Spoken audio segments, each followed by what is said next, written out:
Soul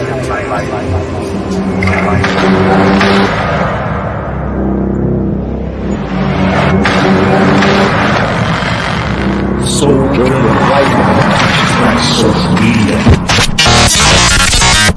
This is an awakening. Snap out of it!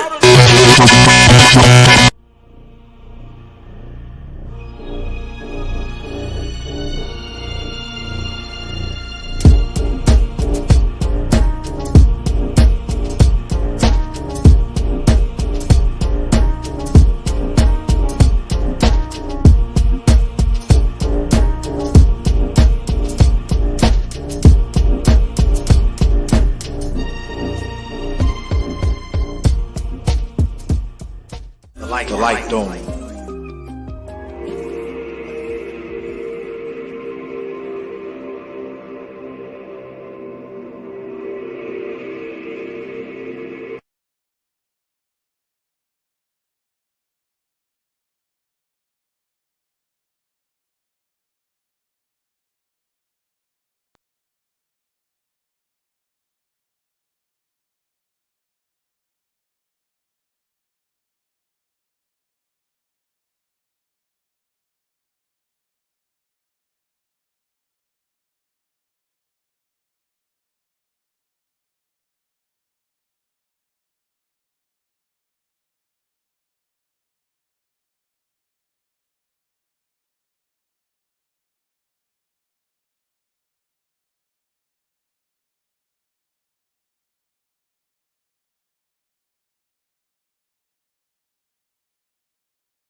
Assalamu alaikum wa rahmatullahi wa barakatuhu.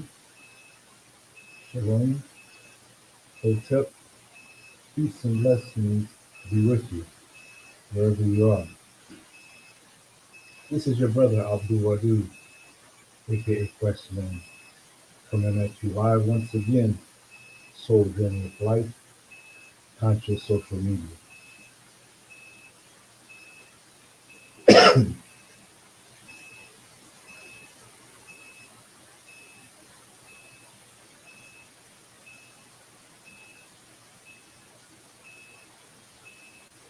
So,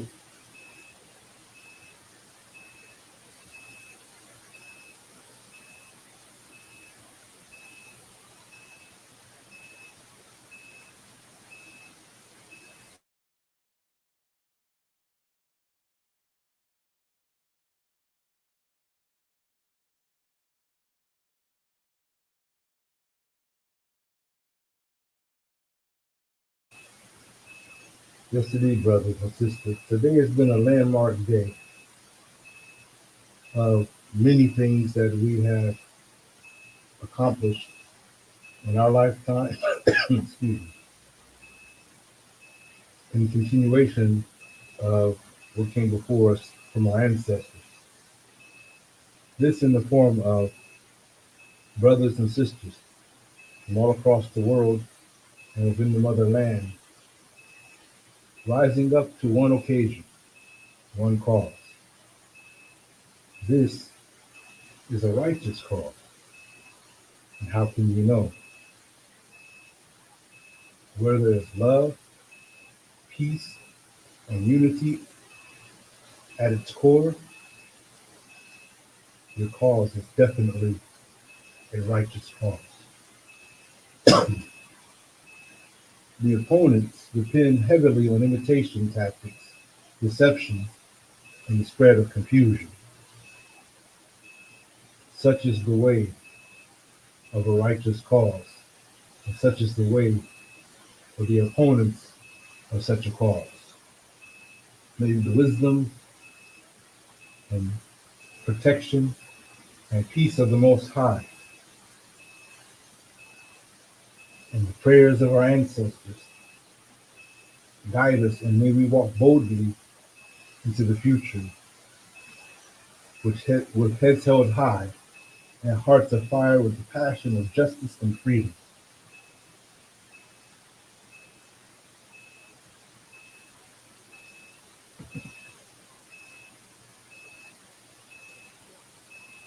I want us to take a look at something here. Let me get it together.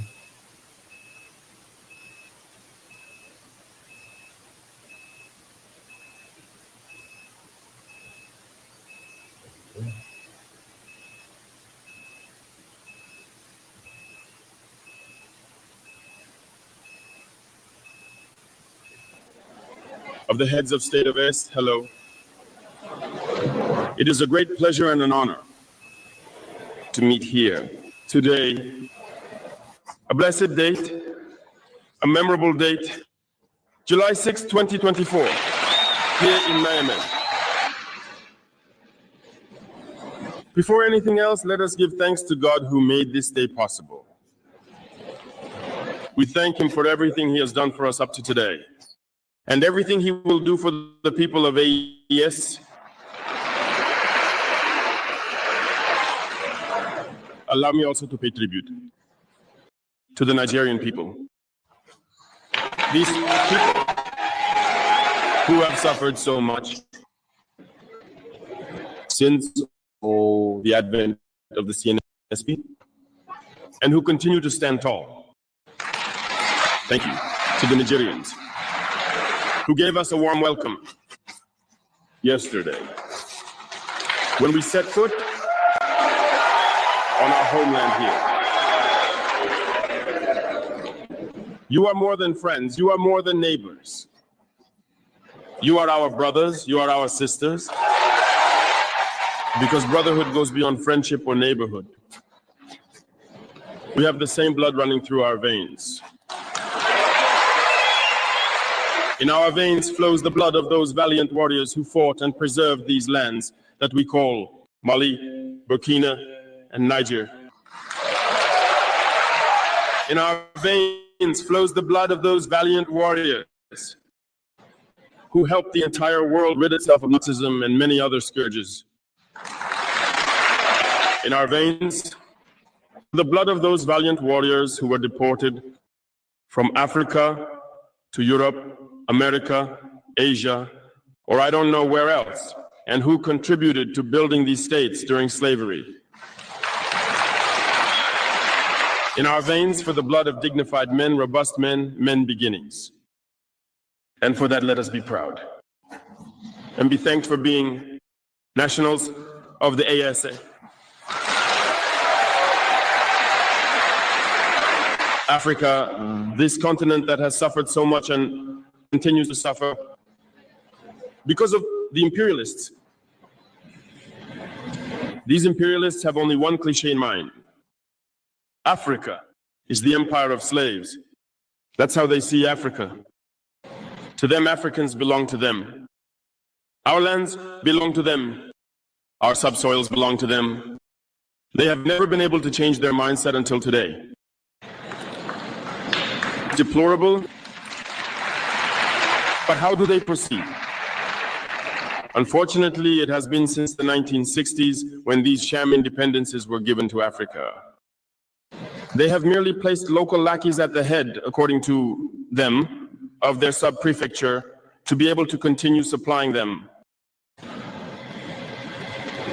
These local lackeys whom we would call today salon slaves. In other contexts, it's about trying to live like the master, to satisfy the master, and to do everything the master dictates to them. They steal, they plunder our states, bring everything to the master, and their wealth is kept with the master. They do everything to live like the master and always satisfy him. When the master commands, they execute. Do you know who these salon slaves are? Well, we are going to explain what that is. They are individuals who have no dignity, who have no morals, who have no personality, but The master slave has always known how to identify these individuals. They are always ready to betray their brothers to satisfy the master. They have betrayed us since independence, and others continue to betray us today for the benefit of their master. These individuals continue to help the master plunder Africa. They enjoy saying it every year in their economic surveys. Burkina Faso is the poorest country, Mali is the poorest country, Niger is the poorest country. We are ranked on that. Very well if we are as poor as they say. But when the time came to take responsibility, we asked these masters to leave the premises. Why don't they want to leave? When we take the case of Niger, for over 40 years, some countries have been exploiting uranium to produce energy at home. From Ottawa to Paris, the streets are lit up. It's the light. But in Niger, it's darkness that is served to us. When you go to our states, our lands are riddled with holes everywhere in search of precious metals such as gold. But often there isn't even the slightest accessible road to reach the areas where they are exploiting gold, let alone some basic social services. That's why we decided to revolt and take the destiny of our countries into our own hands.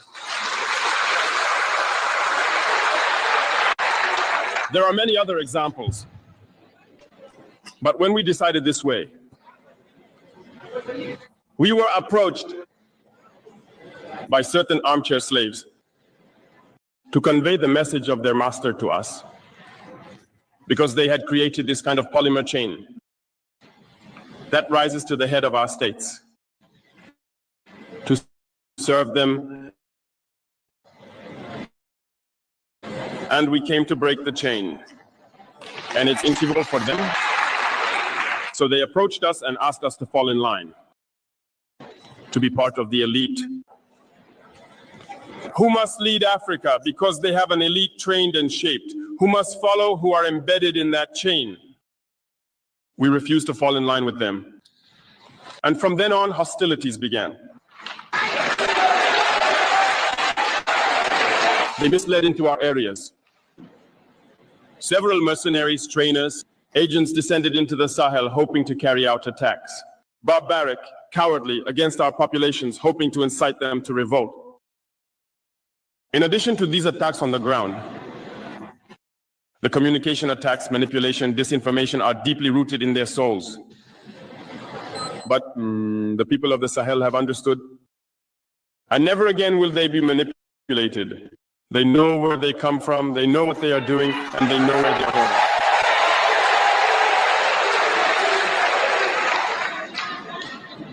We will no longer allow this. People are awake and people are fighting today, not for ourselves, but for future generations. And thank you all for the fight that is being waged. This never makes us cry. We will not tremble. We will face it. We will fight for true independence, for our freedom. Because to instill fear to the people of the East, these individuals have only 3 terms in their mouths: democracy, freedom, human rights. Sure. Their local values are only elected in a process that is democratic, free and transparent. According to them, their values. What could be more normal than wanting to impose on us this because they are the ones who set the rules? Very well. We have decided to take responsibility for ourselves. That's why in M26G 2023, when Niger decided to turn the page, the armchair slaves and their masters got on their high horses. They put their local lackeys forward and decided to wage a war against the Nigerian people. So we said, anyone who dares to attack Niger, we will be there to face them. Because we will wage a relentless war to the last drop of blood for anyone who dares to attack our states. This statement, this decision we made yesterday is relevant today and will be relevant tomorrow and forever.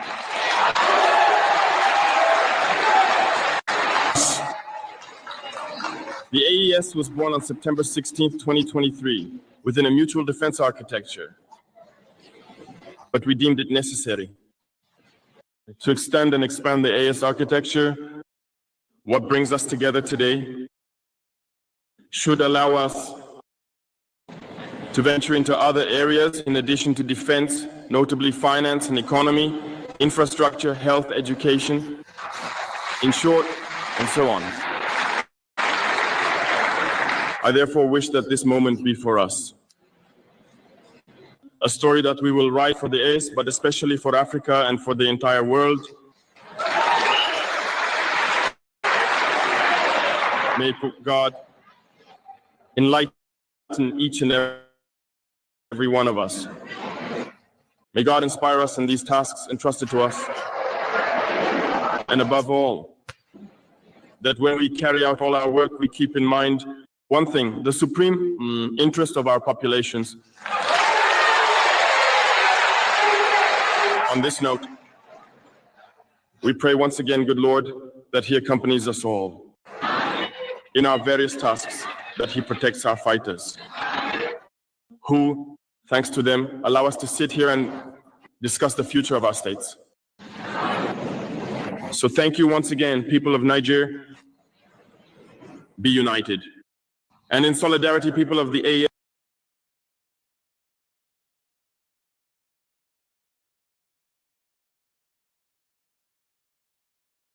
AES, the homeland or death. Thank you. I like all the speech.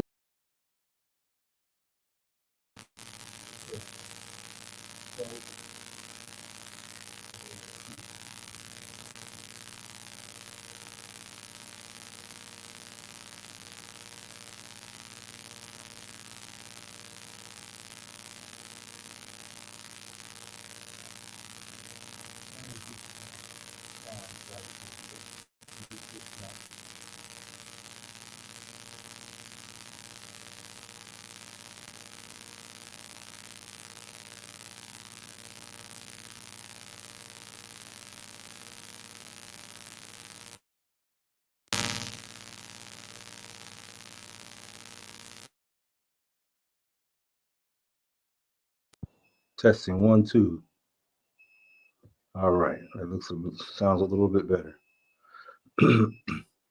So I wanted to start off with that clip with Captain Ibrahim Traore, president, leader of Burkina Faso, and the motivative factor behind the events that have occurred this past day, and quite frankly, these past few years, right?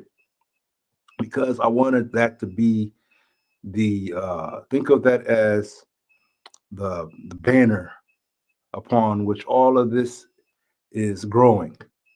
You understand? The motivator factor which all of this is growing. You understand? A lot of power was in each of the words that were said in that speech, that talk. You understand? And I think if you play that back a few times and listen and break down each of those words, you will have for yourself a blueprint.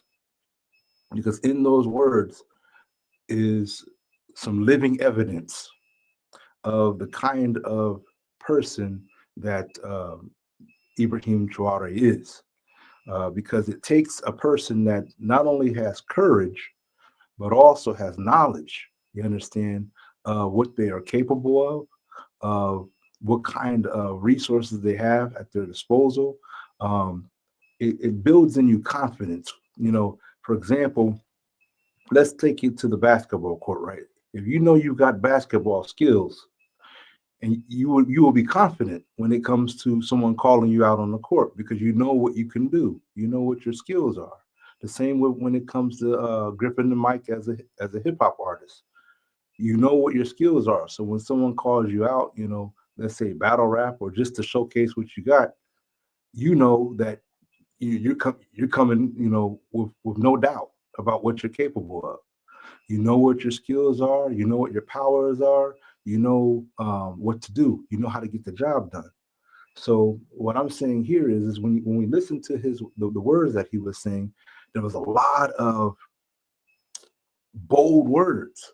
You understand that only a courageous person could say, because a lot of politicians, they'll say all kinds of hype and rhetoric. You understand that sounds good, but when it actually comes down to ground level, they can't produce anything.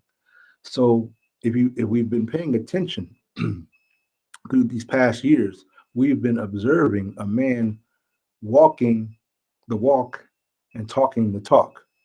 You understand? That's what I've been seeing. And I think the many in the world, in Africa and the diaspora, have been seeing the same. And that is what has motivated people to rise up in solidarity in support of the brother. Not just any kind of support, but the support with the intent to express that we're here to look out for our brother and protect him, because we know that you have got shenanigans that you like to try to eliminate or remove those who don't bow down to you, right? And so a lot of lessons have been learned, and it's clear that many of us have been paying attention to those lessons and have demonstrated that, hey, we're not going to make the same mistakes again. This time around, we came to win. So what we see here is that there was solidarity within Burkina Faso. There was solidarity around the world in places I didn't even expect, even in some of the places that you would think it might not exist. For example, France. See if I can find that real quick. In France, let's take a look at what happened in France. Make that big enough so you can see it. Let's take a look at what happened in France. This is a little IG clip here. Little IG clip. This is France.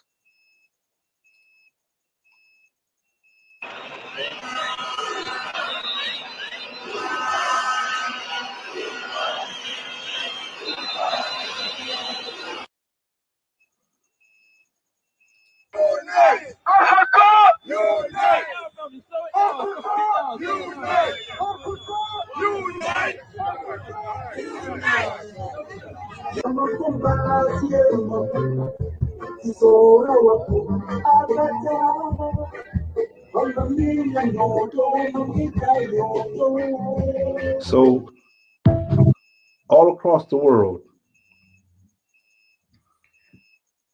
the demonstrations have been going on. But I was curious about it happening in France because France is one of the not the people of France, but the powers of France is one of the opposing factors in this situation, and in part responsible for many of the things that have been going on in it, for example, in attempts at brother Ibrahim Traore's life. And so to see so many people in France boldly coming outside to declare their support for brother Ibrahim Traore is an amazing thing, because it's like an in-your-face type of thing. It's like, well, you had this to say about the brother. And I don't know if you guys saw the clip where the president of France, had some really obnoxious things to say. You understand? I'm not going to get the clip out, but I'll try to recall the summation of what he was saying. He was saying that Africa owes France a debt. Africa owes gratitude for whatever France think they have done. And then he went on to express that, this is a trait of a human being, and implying that Africans are not human beings or they're subhuman or something like that. Ibrahim Traore caught that whole element there and put him and put the president of France on blast, right?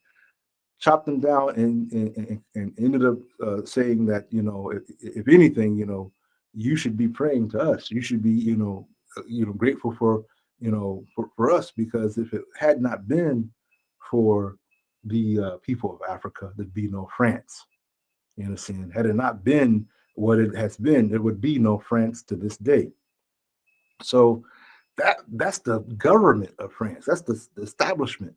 But the people you see right here, the people that you saw in that first clip, take a look at that. Let me go back to that tab. Right over here. Look at all those people. That's France right there. That's France. That's those people. They say those are people in France. That's like the people, the populace coming out, in the face of the government, coming out saying, regardless of what you got to say, we're standing with our brother Ibrahim Traore. We're standing with the people of Burkina Faso. So why is this important? Why is it important for me to start on this note? Solidarity, consider that the word of the day, right? Solidarity. Because this cause is bigger than just the man himself. You understand? It's bigger than just the man. The man represents, as like a symbol, the whole overall cause.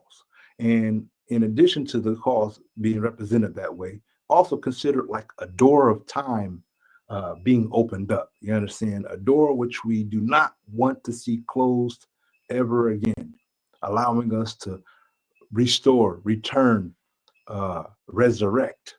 You understand? African sovereignty is Black sovereignty everywhere. You understand? To have a sovereign Africa is to have sovereignty among Blacks wherever we are. We become a sovereign people. I understand. But what makes that happen? Solidarity. People today, or yesterday, I should say now, because it's now the next day, gather together in their different locations, from the Caribbeans to Jamaica, Ghana, as we saw, France, United Kingdom, all over the world, people were rising in demonstration, right? Solidarity, letting it be known by their voices and by their demonstrations where their hearts lie, where their hearts stood. Global demonstrations in support of Captain Ibrahim Traore, the leader of Burkina Faso. Well, we must understand these demonstrations are not isolated events, but a part of a bigger, larger narrative of resistance against neocolonialism and external domination, particularly by Western powers and American imperialism. So we have to understand that this is a big challenge that we're taking on, a big task. This is no small cakewalk. This is no small, like something you see in an amusement park, a small game challenge or something, throw the dart. This isn't like that. This is a life. This is a generation upon generation changing moment.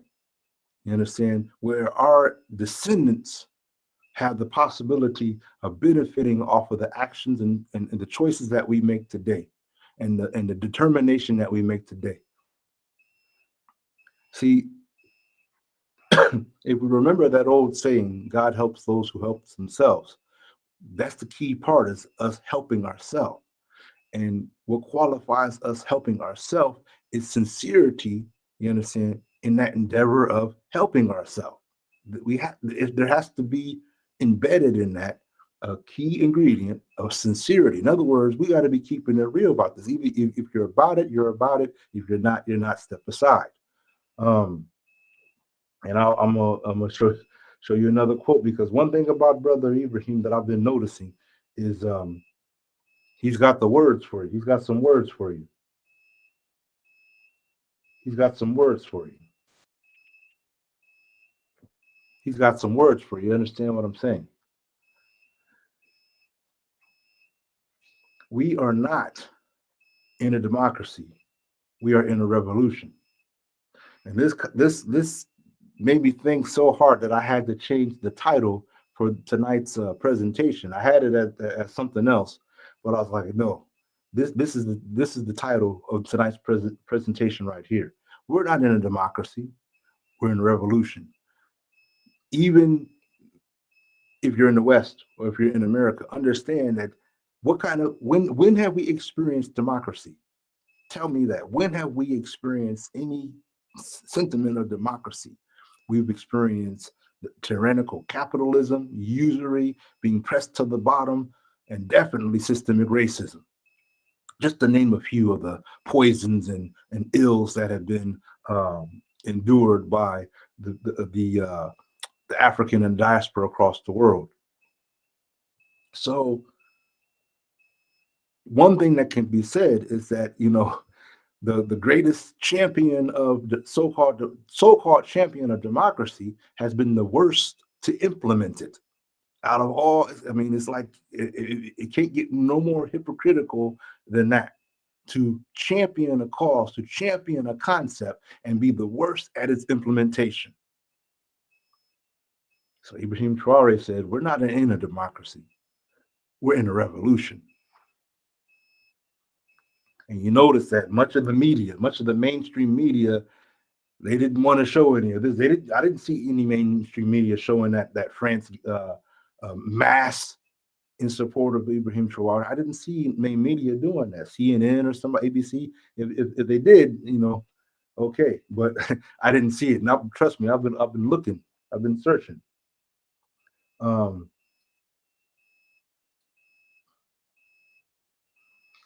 But continuing about that revolution, our revolution will inspire Africa to unite. Listen to these words. Look, I'm trying to tell you, feel me? Listen to people's words.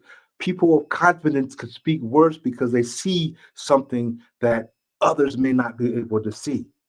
You understand? If I, for example, if I'm taking my family, let's say I'm taking my family to a nice restaurant, the wife and the baby, right? I'm taking them to the restaurant, and they don't know anything about it. I'm keeping it a secret, like a surprise. But on the way there, they're looking like, where are we going? Where are we going?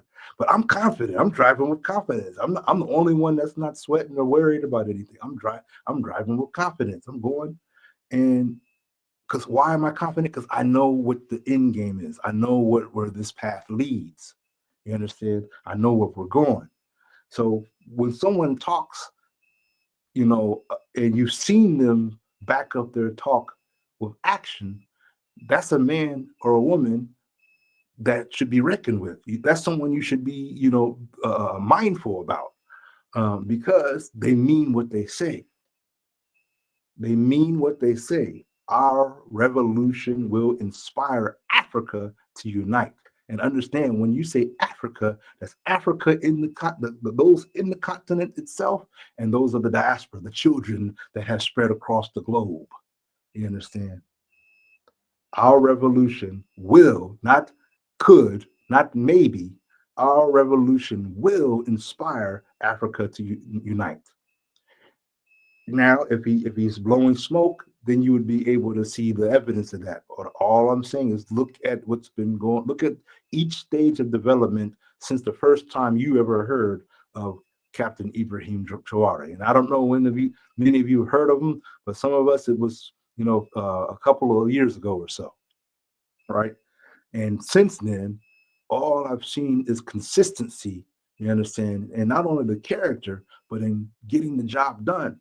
And let's, you know, be mindful that leading a country is no cakewalk. You understand? That's not a simple task, let alone being an influence to the world. Now, why am I saying that? Now, you can imagine Ibrahim Traore did not ask for the cup or the burden that's been placed upon him, because every day, every soul that's influenced and inspired by him, that's an additional burden to the plate. That's an additional weight, because each of these minds, you understand, are looking up to the person's example, his character, his leadership. You understand? So that means every time he makes a move, he has to make sure, just like a soldier, that his feet are step in step. You understand? About face. He's got to make sure that everything is about face in his life, because his enemies are looking at him like a hawk, trying to find anything that they can to pry open and expose a wound so he could be injured and brought down low. They see him rising up, not from his own whims or whatnot, but from the people lifting him up. You understand? The people were lifting him up. The people were putting him up high. You understand? The enemy doesn't want that at all, because it means that change can happen. And it means that their grip, you understand, on our minds, on our psyche is waning, it's weakening.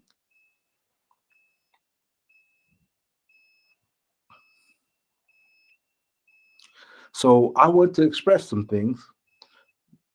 Why this cause demands steadfast commitment.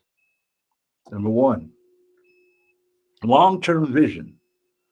In a historical context, the struggle against colonial powers has been a lengthy and complex one. Why? Because often we see that in so many ways they are always one step ahead. They've been planning things for years in advance before it got to this point. So we're always, playing the chase, so to speak, playing the catch up. As they say, outmanned, outgunned, out-teched, and everything. But one thing that I've often tried to remind people about is that these are soulless people. These are people without soul. And when you're without soul, that means you're without divine inspiration. That means there's no God communication to you. When you're without soul, there's no divine inspiration that's able to reach you. You understand? So that means you're not able to be in tune with the actual real existence. You understand? The actual real divine existence. You know the old saying, on earth as it is in heaven, right? On earth as it is in heaven. These people are out of touch with that. When you're fallen, you're fallen. And in that kind of falling, it's not something you're going to get up from. From the days of direct colonial rule to the subtle yet pervasive forms of neocolonialism, the battle has evolved but never ceased. You must understand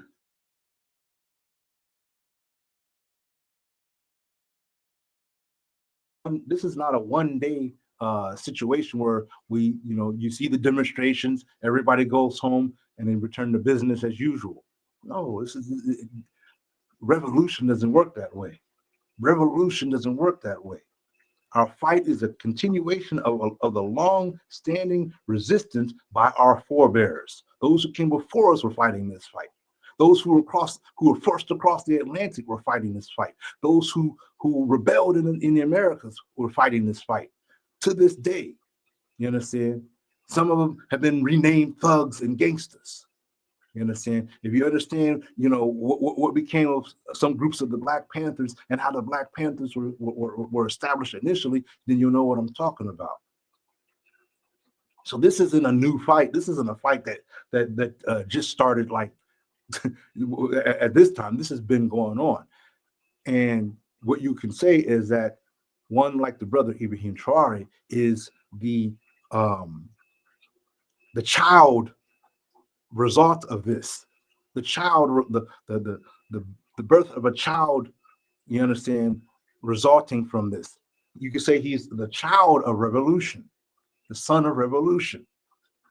This is what happens when you oppress a people for so long, when you subject the people, when you rob them of their identity, when you rob them of their language, when you rob them of their everything that matters to human values and principle. You understand? Everything that matters to being a human being in this world, robbed of that. robbed of our history, try to twist our history, try to twist our identity, take our monuments, our artifacts and whatnot, rename them, deface them. You understand? Then twisted history, you know, in some stories, they'll put their identity where our identity once was, and so on and so on. The deception, the crime is tremendous. So I'm saying to you that success, it will not be instant. This is not an instant fix. This is not an instant result. And our commitment must be for the long haul. That means if you're sincerely about, for example, standing up and protecting this brother, there are people who migrated to Burkina Faso for the sole purpose of making sure no harm came to the brother. You understand? No harm came to the brother. Determination is what we're talking about there. But you need to understand, whatever move you make, you're in it for the long haul. This is not something that will be a few days and then you go home and feel like you get a badge of honor or something because you did something for a few days. No, your badge of honor might not even be while you live in this life. Your badge of honor might not even come while you're alive in this life. You might not see that badge of honor until you rise up in the next life. The challenges ahead. We are up against deeply entrenched structures that have swayed over African resources and political orientations for decades. One of the things he had talked about in the speech that he gave that I played for you was the silent slaves. You understand? These are the henchmen or the lackeys or whatnot of the West, of the imperialist regimes and bodies and power structures. And oftentimes, especially in African countries, when people do dare to challenge the powers that be or the status quo and stand up, and many of these are so-called democratic countries in Africa. But yet, the minute you open your mouth and say something that actually matters, that actually bears weight, either you might come up missing, you might get arrested, any number of things that are, aspects of oppression and whatnot to make sure that you keep quiet. So, excuse me.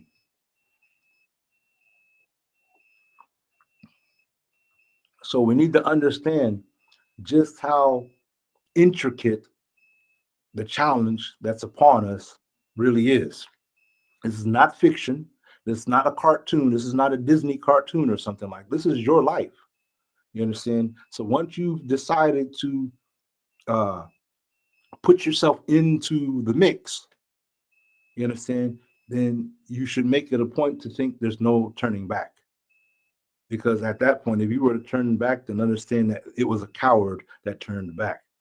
There's no room in revolution for a coward.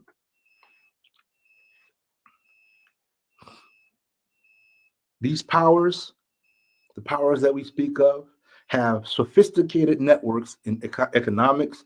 They control many of the resources. They've often invaded different African former colonized countries, occupying the areas where the resources are, so they can keep on and remain empowered and remain able to supply their needs of the country and the needs of their fighting forces and things like that. Media, governance, that advocate for their interests, that speak on their behalf, the silent slaves, all that, are overshadowing our voices and efforts. So even while we're speaking, you understand, much of this exhausting our own limited resources. Many of us don't have much to begin with.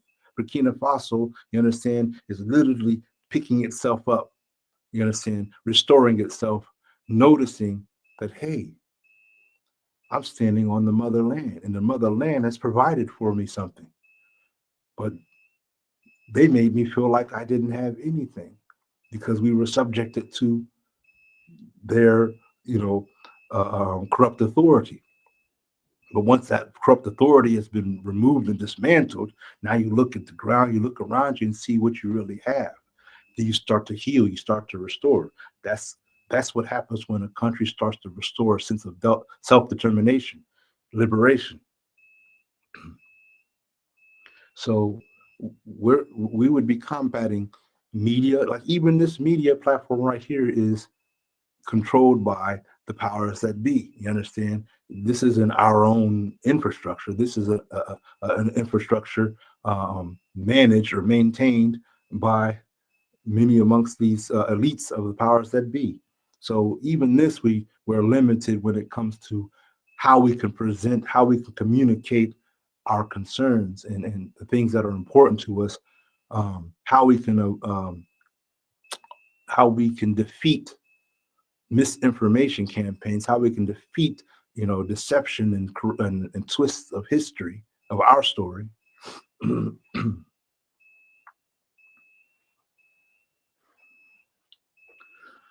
So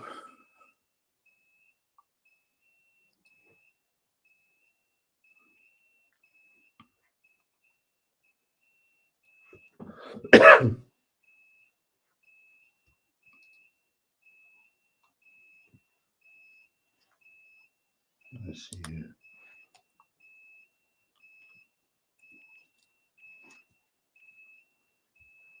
Yeah, turn the volume.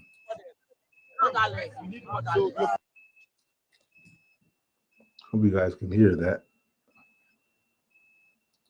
We've been waiting for him. We need him, and we'll protect him.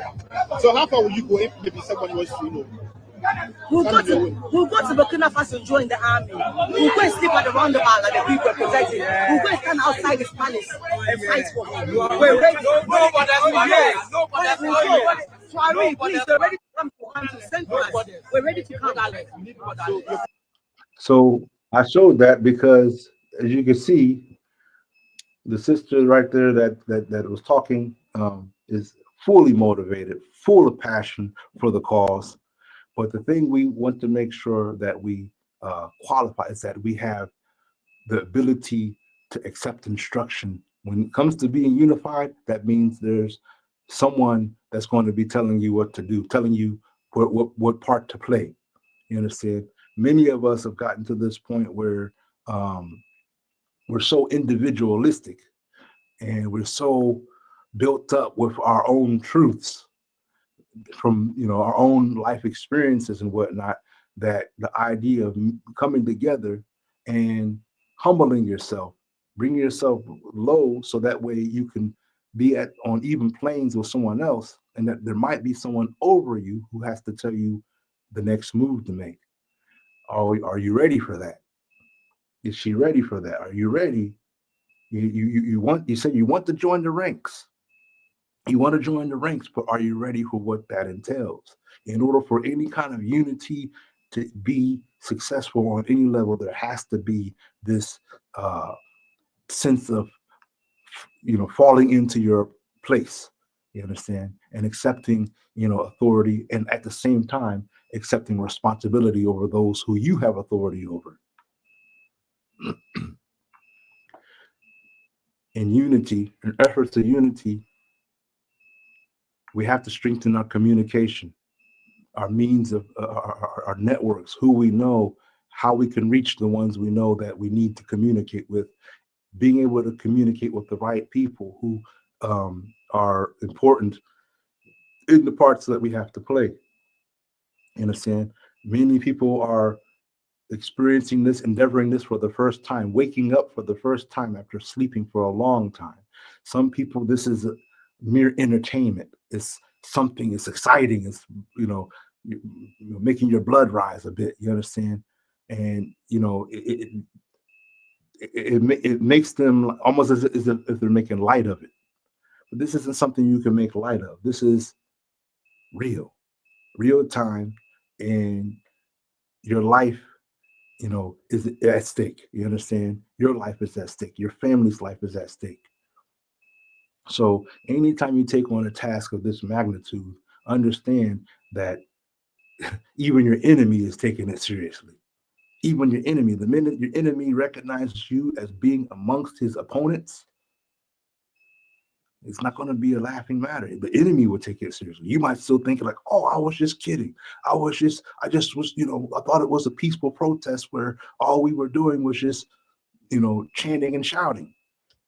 I didn't know there was actually some boots on the ground work to do. I didn't know there was, some put the money where your mouth is work to do. I didn't know it was serious. I just thought it was something, everybody else was doing it, so I went along.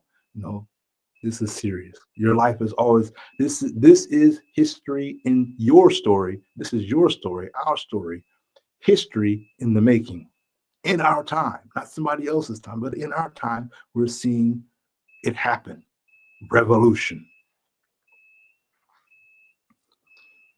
So yes, strengthening communication networks, unity in diversity. We must bridge the diverse cultures, language, and histories within Africa and the diaspora to form a unified front. Somebody mentioned at one time that they were in favor of Swahili as being the a vehicle for a global or a continental African language. If that was something that had the majority supporting it, I would definitely be supportive of something like that, because we have, in self-determination, we have to. One of the things that becomes important is abolition. Abolition means that we're cleansing ourselves off the things that are inferior or that are contaminating, contaminating our minds, contaminating, our identity as a people. Clean all that off of us. There are some things that benefit us because we gain experience. We understand the enemy better. There may be some things that we've learned in our life that are useful. You understand? Those aren't what I'm talking about. What I'm talking about is that the misinformation, the miseducation that went through, the self-hatred. You understand? All these elements, they have to be cleansed off out of our mind, cleansed off of our heart. You understand? We have to be able to stand in the mirror and approve of the person we see looking back at us. We have to be able to do that. So these things are important, to be able to have those bridges built to where wherever we go amongst ourselves, we see our own image. One of the things that happens as a result of the divide and conquer efforts is we become so individualistic that, the minute we see a different flag or a different expression of religiosity or a different expression of spirituality, we immediately put up the walls of division. And we say, well, these people are those people. I'm not those people. I don't believe what they believe. Or these people are like this and they practice this way. They eat meat. I don't eat meat. Or these people, on and on and on it goes.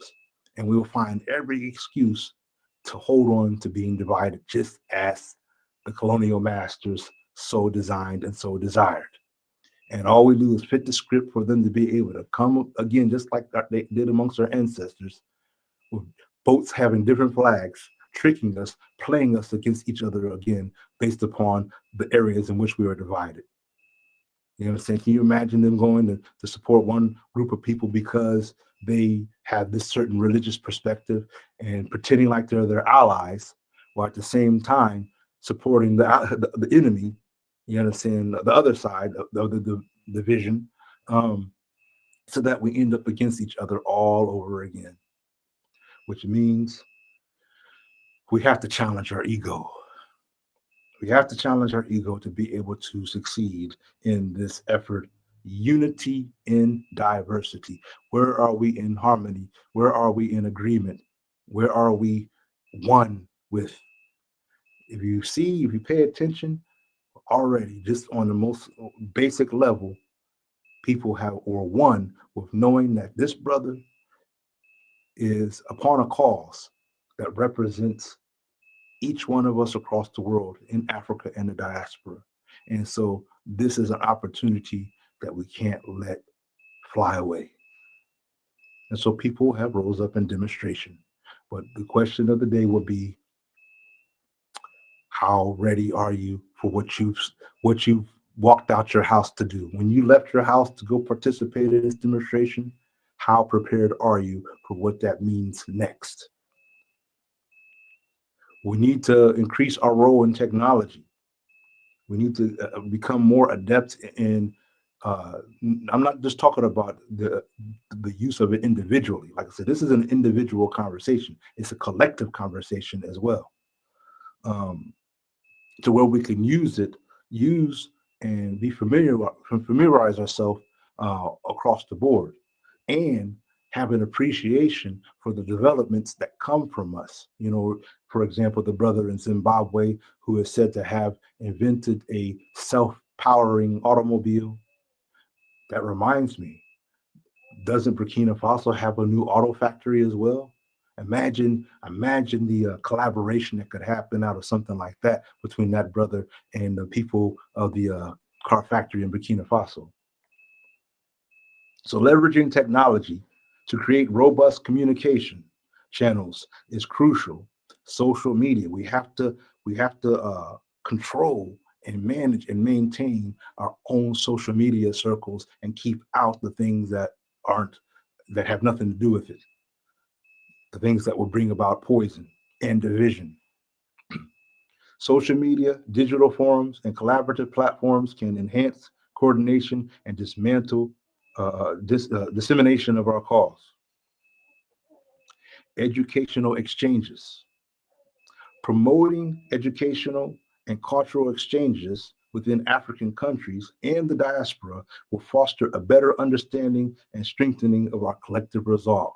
We need to increase rapidly, in a strong way, our education. Understand our education. And when I'm saying our education, I mean the knowledge that derives from us, from our scholarship, from our learned ones, from our elders passing down our story, our learned ones passing down the knowledge that they've learned when it comes to the sciences, when it comes to the math, when it comes to, technology. In the sense, we have to be able to institutionalize that for our benefit amongst our people. In such a way that is established as a collective, so that way, if no matter where we are in the world, it's relevant to us, and so we can always pick up and learn it and build on it and meet up again, and we're all on the same page, or at least on a common level, able to communicate with one another, build with one another. So yes, in order to effectively combat the forces aligned against, this cause, against the cause of Ibrahim Traore, we must come together and strengthen our networks of communication. Unity is our greatest strength. It's not a myth. This isn't some kind of hocus pocus thing. Truly, unity is our greatest strength. If we understood that, if we overstood that, it would be even better. If we could grab a hold of that and understand that wherever we are, because we have all the components necessary, we have might, we have bravery, we have art, we have passion, we have courage, we have intelligence, we have wisdom, we have all of these ingredients, just like they say in Africa. Africa is a self-sustaining continent. It has everything in it that it needs to survive. You understand? It has everything there in the ground, in the earth, in the plants, in the culture, in the lifestyle. Everything is there. If only brothers and sisters would be willing to tap into it to our advantage and for our cause and for our sake. So unity is our greatest strength. And by establishing closer ties with one another, we can amplify our voices and increase our impact on a world stage.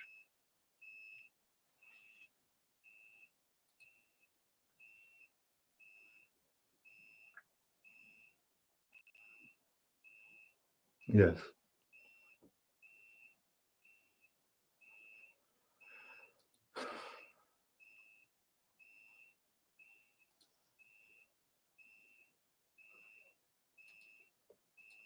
I'm hoping you're able to hear my voice through all this. So far, I think you can, but I just want to make sure. Yeah.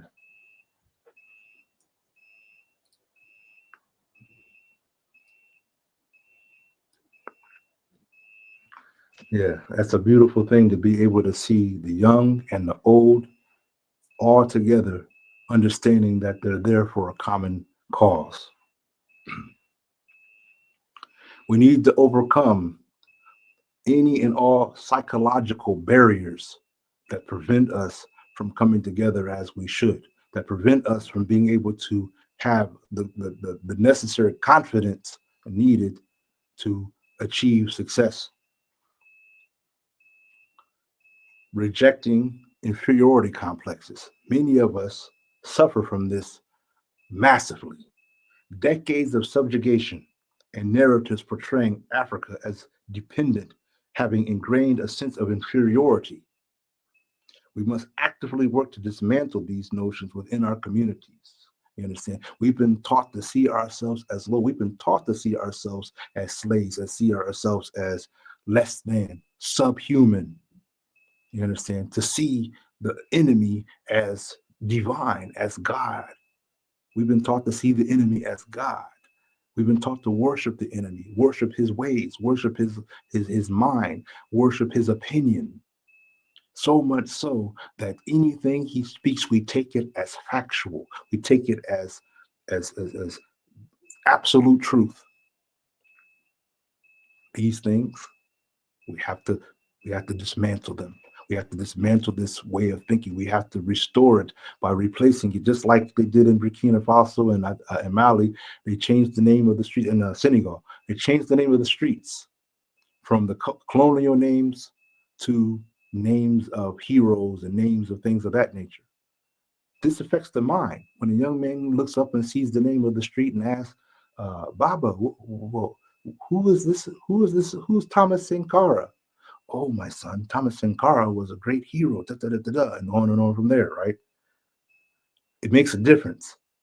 It makes a difference when you can, when your seeds that you're raising up can see examples, living examples and passing examples in his story, his life story, relevant to him, inspiring him, you understand, of what he can become. It makes a difference.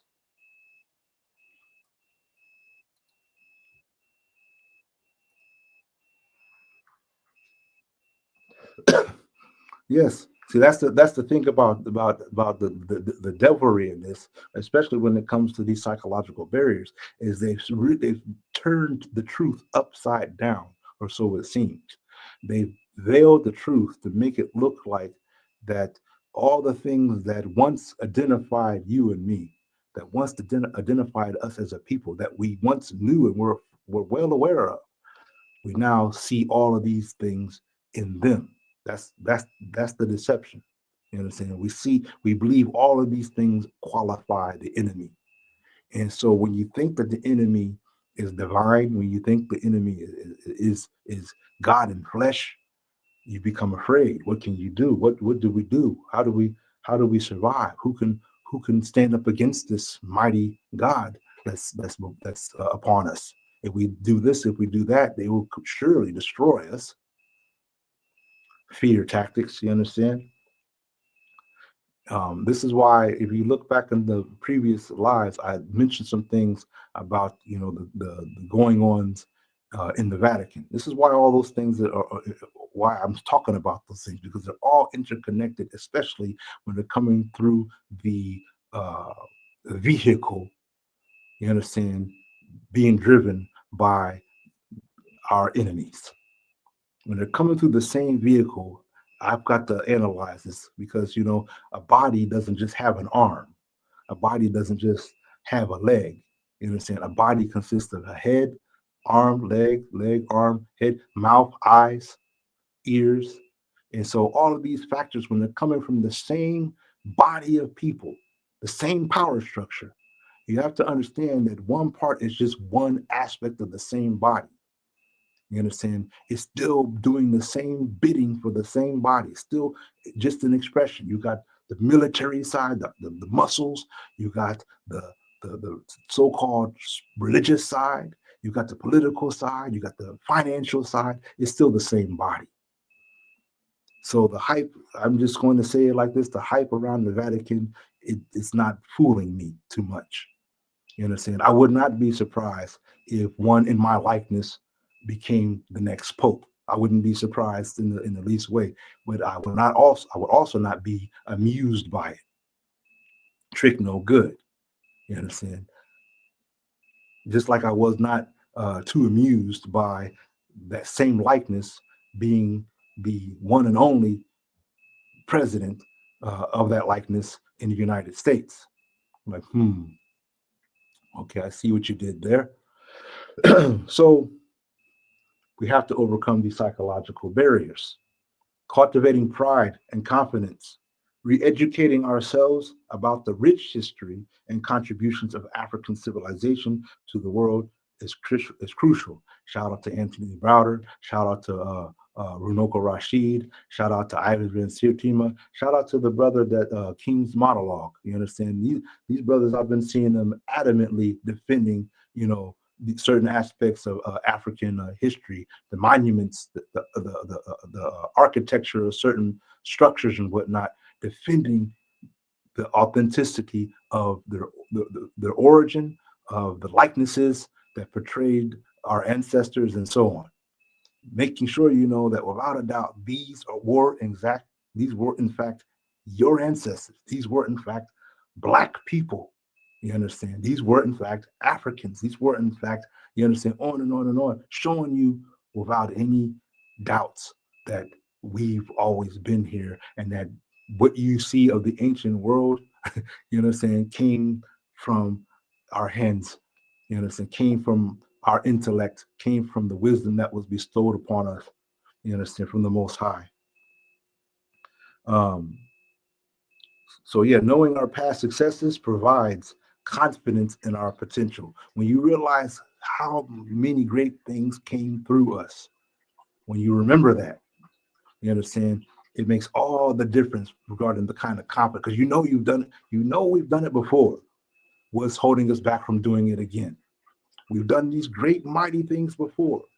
What's holding us back from doing it again? And I would tell you, in so many ways, I believe that we are, and this is, I'm not saying this in an arrogant way, but we're the solution to the crises that the world is suffering right now. The drama that the world is facing right now, I believe that the solution is in the motherland and it's in the diaspora. Because however you want to, handle this, what I'm saying here, we're the only ones that factor into this in a non-war way. In other words, as a people as a whole, the nuclear threats of war and whatnot are out of our hands. Literally, they're out of our hands. Not one Black nation has nuclear weapons. Not one. And to be honest with you, and just like even South Africa realized, we don't need them. I think that there's something else in us, in our nature, connected to the divine on earth as it is in heaven. Like I said, that because of our unity, because of us restoring the nature that we once remembered in us, in that is our solution. Because all the other entities are relying so heavily upon the that mutual self-destruction concept. You understand? I've got nukes. If you throw them at me, I'll throw them at you. They're relying upon that.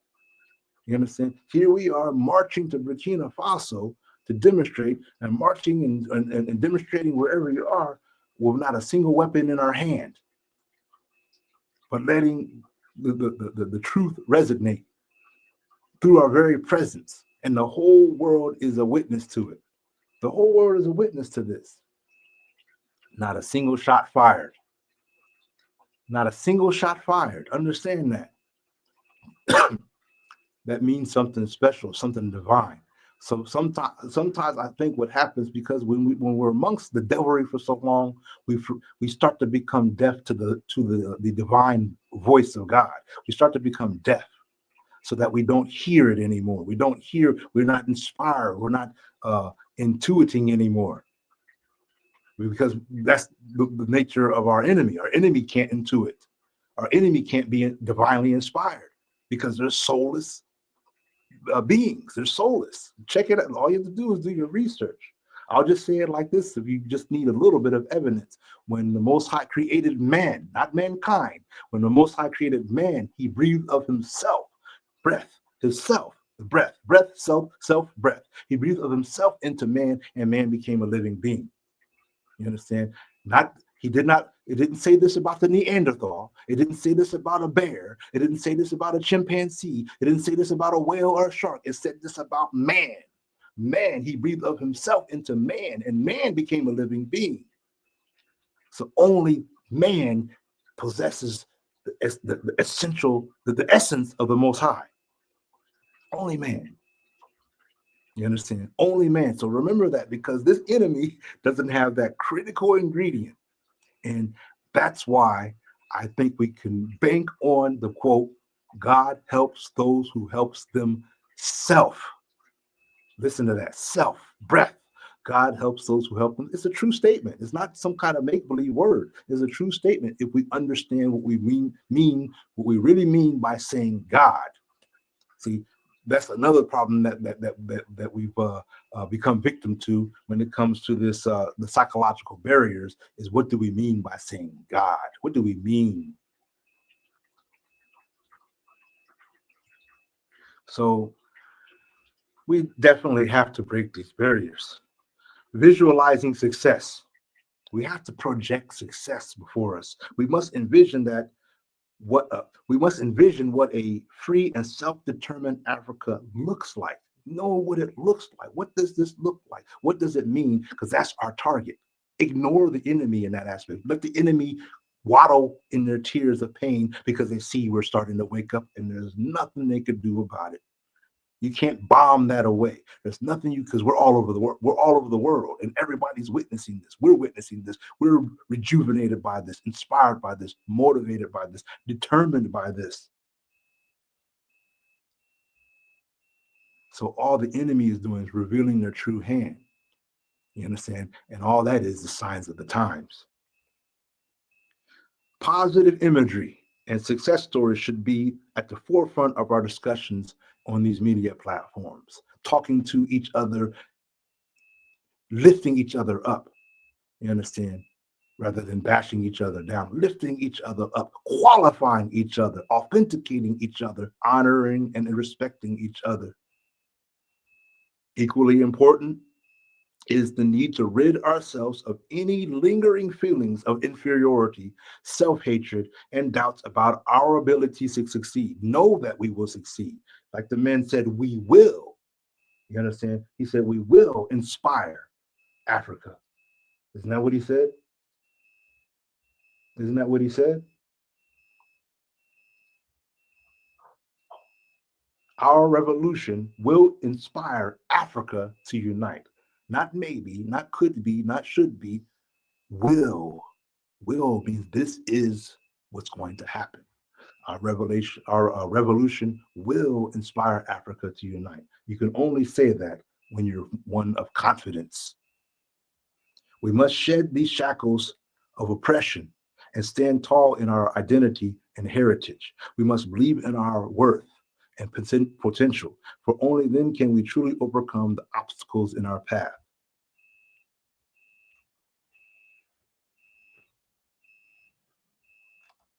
Oh man, somebody's got comments and comments and comments going on here. But I think that's duplicates right there I'm seeing. I'll take a look in just a minute.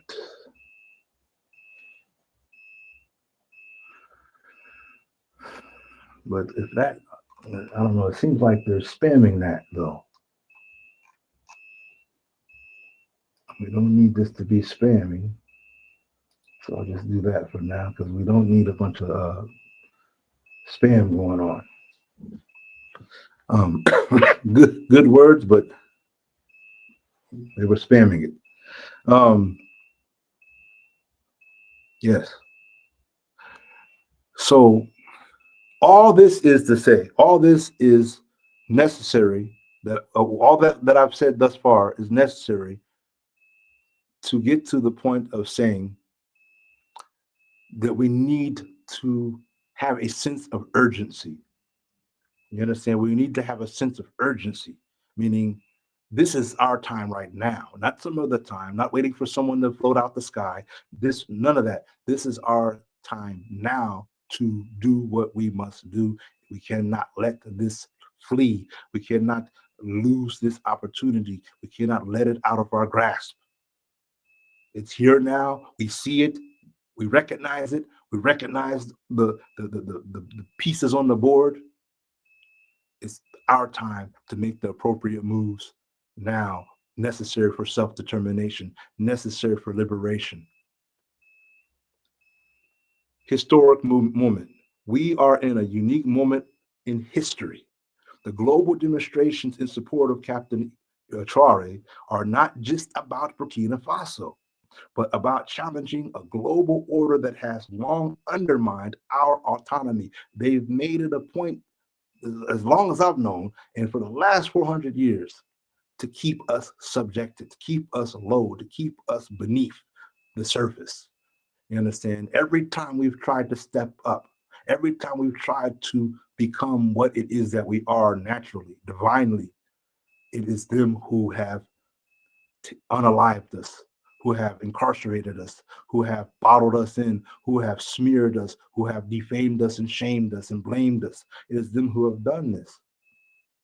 And as a result, the onlookers from amongst us are still with fear, confusion, doubts, you understand? So that we don't, have any courage to try again. Response to ancestral calls. This is our time to answer the call of our ancestors for liberation and justice. Let it be known that our ancestors did not die in vain. It is what we do today that becomes the evidence that our ancestors did not die in vain, that their blood wasn't shed without a reason, that their blood is being honored through what we do today. You understand? Their cry, the cry of the mother who was taken against her will. You understand? The cry of the father who was slaughtered because he tried to defend his family. You understand? That cannot be how the story ends. It cannot be how the story ends while we live, their descendants, while we, their descendants, live. So this is our time to answer the call of our ancestors for liberation and justice. There is no room for complacency or defeat. We are the torch bearers of this generation. This is our job. This isn't something we put on someone. This is our task. Some people will say, what's that have to do with me? How is it my responsibility? Because you are the seed of that tree. Total commitment. This fight requires every ounce of our strength, intellect, and soul. It is a moral duty to our past and future generations. You owe it to your ancestors, and you owe it to those who come after you. You owe it to your descendants. You owe it to them that they can look up and have something that they see they are confident upon, that they can feel honored of being descended from you, because they saw that you fought. They saw that you were with those who fight. They saw that you were with those who demonstrated, that you did your part, even if all you could do was shout out in protest, even if all you could do was kick a door down, even if all you could do was put boots on the ground. They can always look back and say, my ancestor, my mother, my father was amongst those who stood up.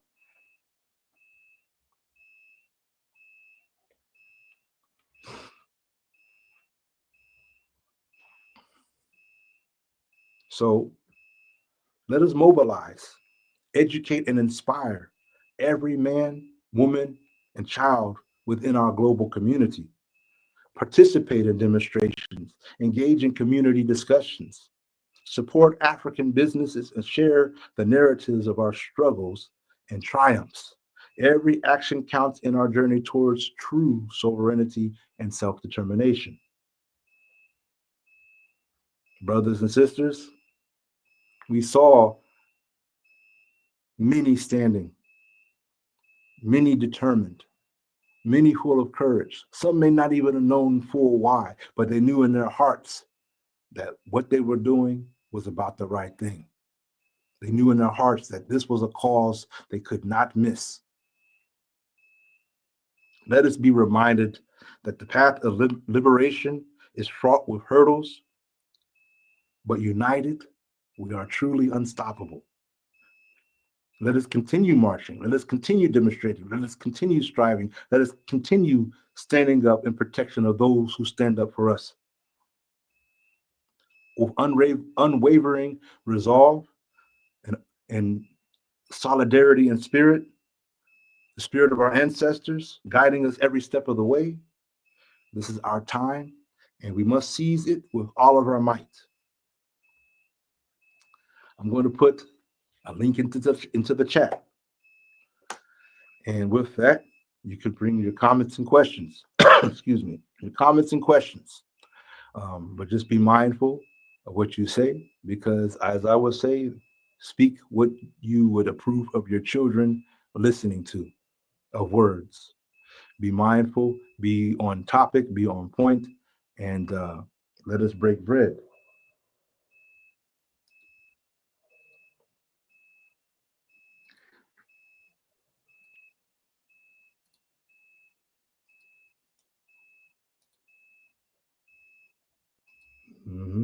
I see the sister breaking down the science of the matter here. So I'm gonna go ahead and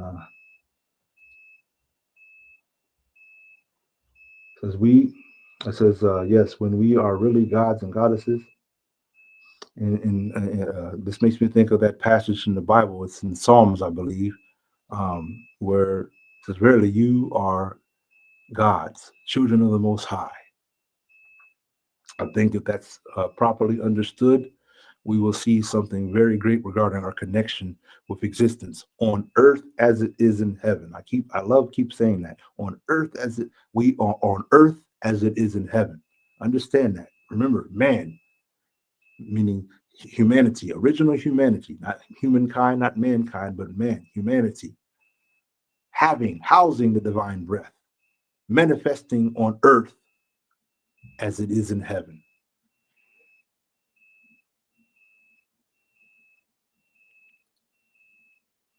So that's why they are trying to get Ibrahim and other leaders out of here for our resources. Yeah, they need our resources. One, they needed to survive, because without it, their anatomy, their whole nature is so deficient of it that their life requires the resources that are only in Africa, that are inner nature. Even our very melanin, our very melanin in our anatomy, our very melanin is worth a great deal of wealth. Just our very melanin. Look up the value of melanin to understand what I'm saying. Look up the value of melanin and compare that with the value of gold. And think about that in Africa for many, many, many, many years, the food that we grow into the ground grows from the minerals that are in the ground. You understand? Grows from the minerals, and and we eat that food. The animals eat that food. So we eat the animals. We're eating the animals that eat that food. If we eat the vegetation, we're eating all that comes from the ground, and we use minerals as flavoring in our food. So think about, the old saying, "You are what you eat." You understand? All of this. Think about the ingredients of melanin. Look that up if you can. Look up the ingredients of melanin.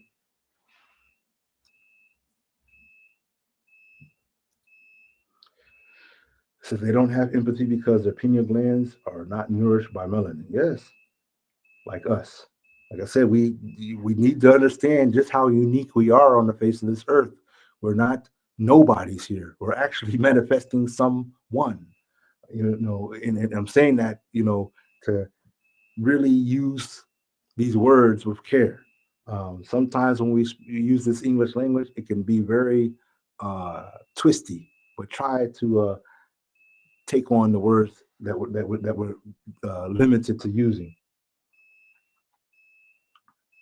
Yeah. are very melanin.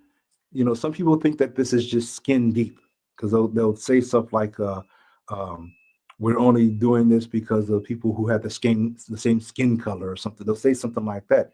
I would say, well, you know, my skin color is not just skin deep; it's actually permeating my whole anatomy. My whole anatomy is made up of what this is that makes me this in the first place.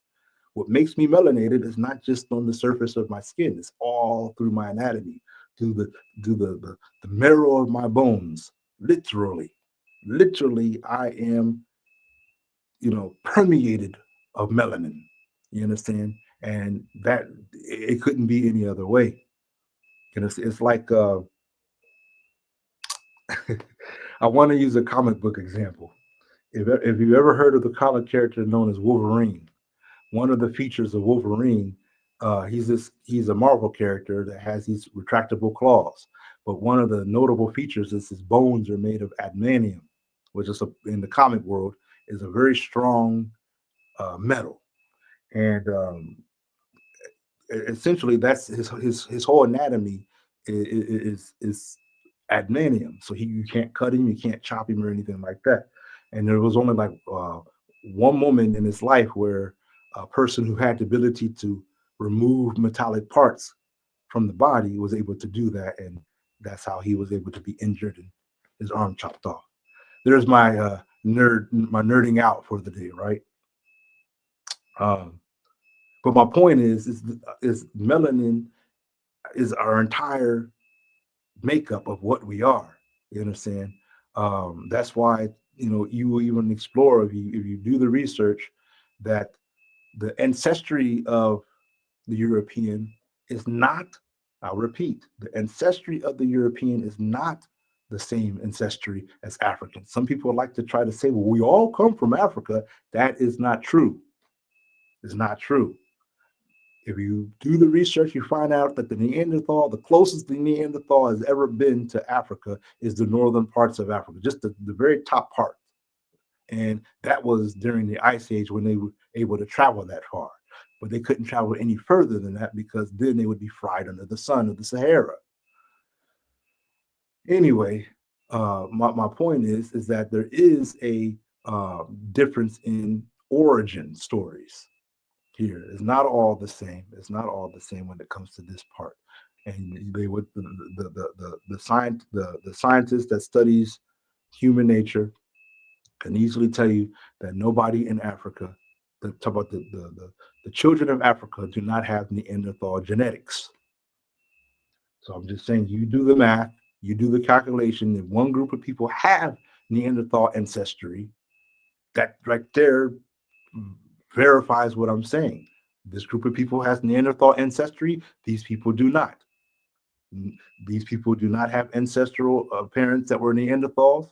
These people have ancestral parents that were Neanderthals. These are two different types of beings. It was, and when you understand that, and then you tie that into man manifesting the breath of the Most High.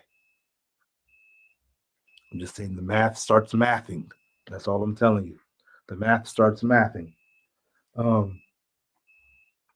Yeah, I got the link there in the chat. But while we're doing that, let's see here. I saw something earlier. I don't know if it's still going, if they're still showing it or not. Nope, not that one.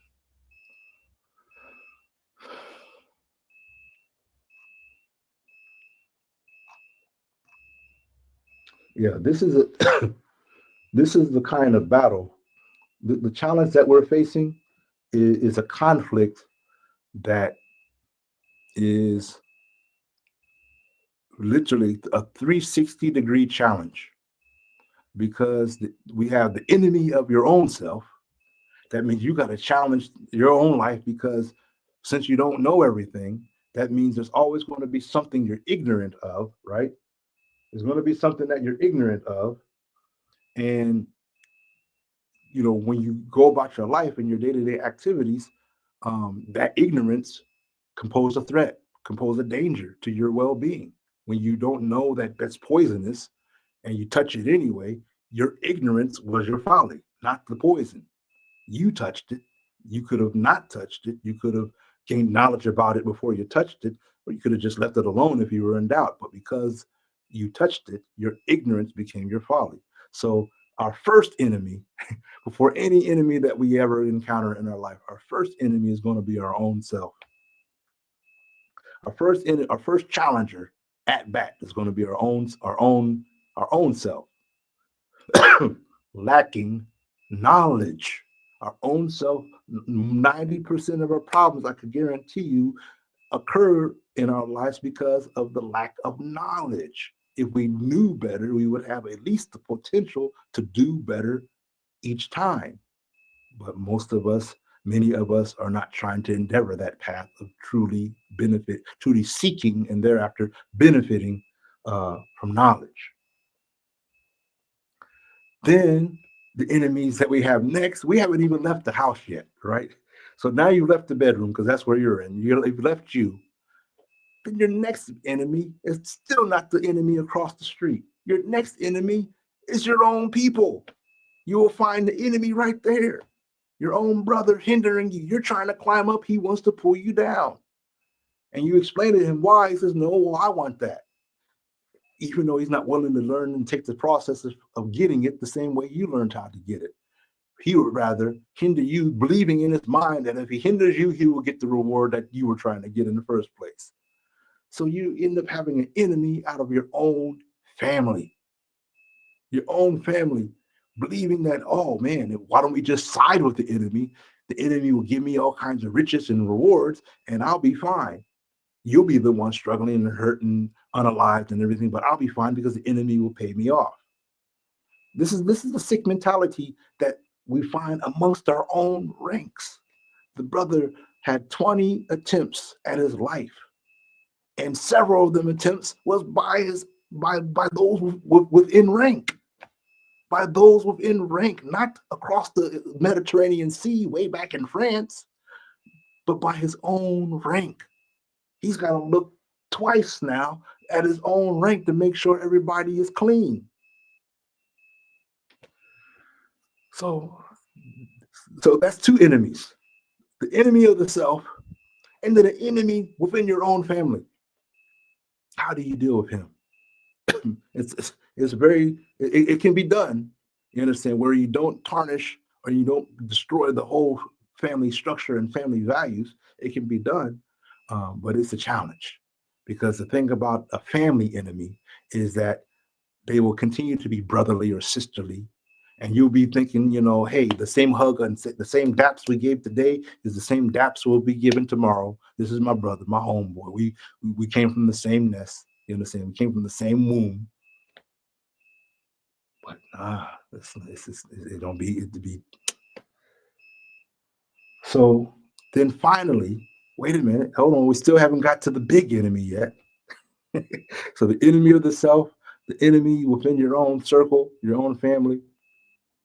Then you got the frenemy, the friend from the enemy that joins you, becomes a part of you. You understand? They come in the guise of wanting to help you.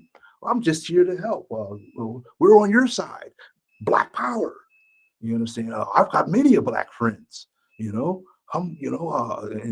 even talk your talk. They'll be talking. The blacks, they deserve freedom. They deserve self-determination. The history of the blacks are the real children of. The blacks are the true Egypt. The black, on and on. They would champion all. They would shout all that out with you. But behind the scenes, they're still shaking hands with their own. One of the things I used to remember doing back in high school days is when I thought about who would be my friends, I would think about who are their friends. If I had some white friends, I would want to see that the people I would want to see the people they are friend with in their own home, in their own circles. You understand? I would even want to see who their potential mate would be, because that would tell me, something about how they will be with me. Because oftentimes you end up befriending one of them, and then you see them with their own circles. And when you see their own circles, it only be people that look just like them.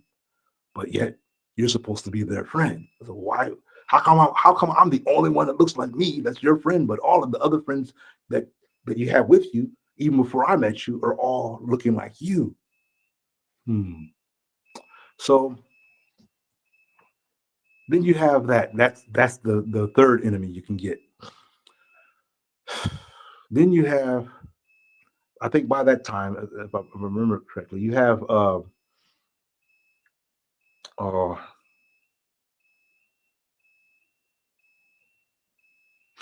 yeah, I forgot about this one. So then you have the enemies of among the people of knowledge. You understand? Who know the same truths that the people of righteousness know. The difference is they know how to twist it for you, so that way you can be deceived, misinformed, and instead of when the sign says go right, they'll spin it around and make it say go left, and you believe it because this is coming from the mouth of people of knowledge. You understand? So you end up being led astray in the worst way. You understand? So you have these type of enemies. Then finally, you got the enemies who are your blatant enemy. Your presence on the face of this earth irks them every time they see you. Every time they come outside, they are reminded of why they are not you and why they cannot be you. They are reminded of why they are strangers to this world in the first place.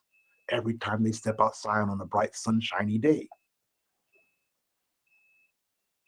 they're reminded of that. So we've got our homework cut out for us when it comes to dealing with enemies. But one thing I can assure you, that if you deal with the first enemy, then all the other enemies will become a little bit easier to deal with. Because it's like this. When you start dealing with the truth or recognizing truth, through sight, through mind, through consciousness, through intuition, through inspiration, when you start recognizing the truth that way, then lies become easy to deal with, wherever they are, wherever they may come from. They will stand out. They will stand out. From the as it says, the truth will stand out clear. The truth stands out clear from falsehood. The truth stands out clear from falsehood. But many of us, if our eyes are closed and we're complaining about the light being off in the room, it's not that the light's off, it's that our eyes are closed, preventing us from seeing the fact that the light's on. And the problem about that is we're willingly closing our eyes. You understand? We're doing it, we're closing our eyes willingly and then complaining about the darkness. See the problem there?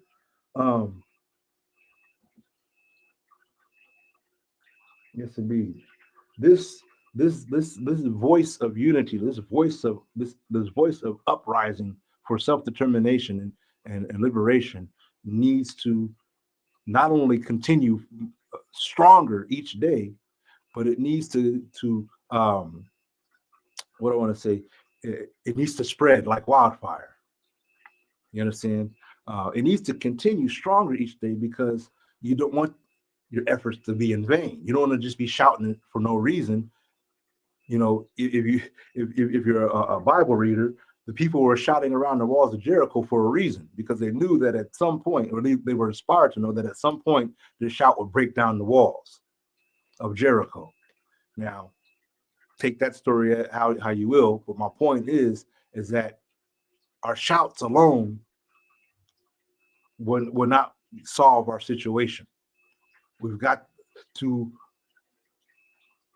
endeavor and drive our unifying efforts towards an objective, towards a goal, towards a point where once we reach that point, we now know we're ready for the next thing to do. Otherwise, all this would be in vain, and that would not be in our favor at all, or in our interest. Like it's been said, I will say it like this: we cannot afford for Ibrahim Traore to lose. We can't afford it on any level. Financially, we can't afford it, because the success in Burkina Faso is a potential success all over Africa. And a success all over Africa means that people that were impoverished are now able to stand up, dust themselves off, and get some gold in their hands, so to speak. In other words, they become more in a position to participate in wealth, participate in a life where they can actually survive with and live with and benefit from. But him to lose this situation would be impactful all across, because I can guarantee you that the enemy would not want to allow this to ever happen again. They would make an example, such a strong example, that you wouldn't dare to coup or uprise or revolutionize or anything ever again, because they would say, well, this is what happens. This is what we will do if you try this ever again. If you try this move ever again, this is what we will do to you. We can't let that get to that point. We can't allow that to get to that point. That's the other reason why he has to live.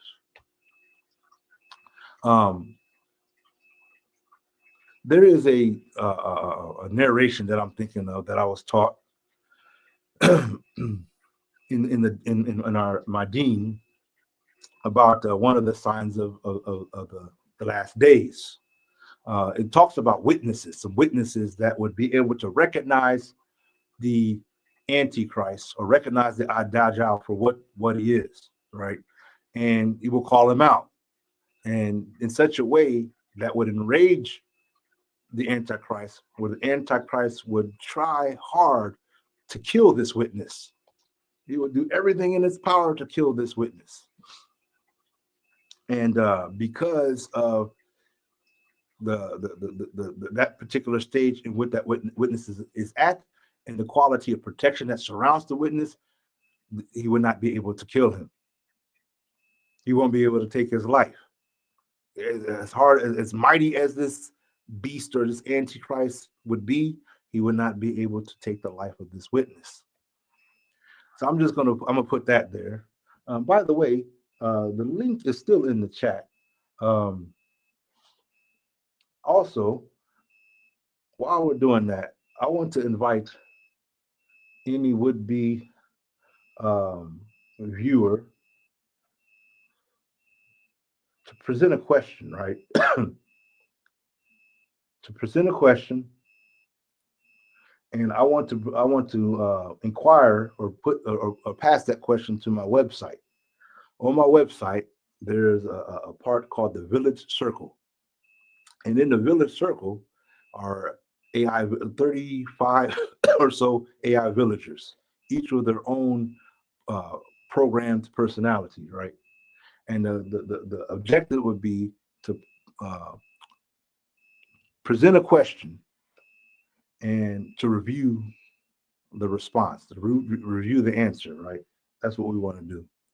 So let's see how this works out. If I can load the page up. My network is kind of fuzzy right now, so it's been a challenge. Even today, I had a live that I was presenting, and the network was causing too many problems, so I wasn't able to complete that one.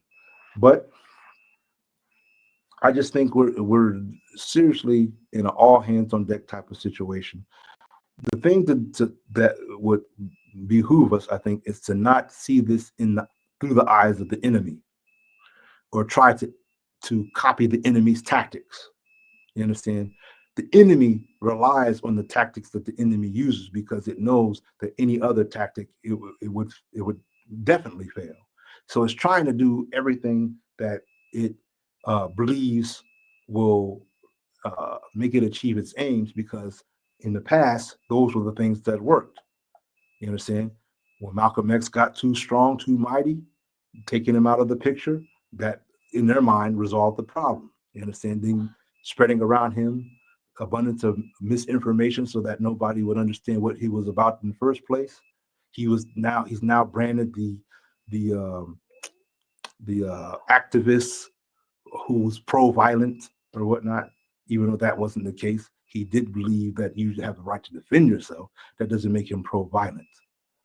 Then the same thing with Martin Luther King. They made Martin Luther King the contrast, of Malcolm X. Like, okay, here's Malcolm X on one hand, here's Martin Luther King on the other hand. And Martin Luther King was a peaceful activist. He was nonviolent, but Martin Luther King did not speak about in that way. In fact, he was about defending himself too in many ways, but he had a different strategy or a different approach.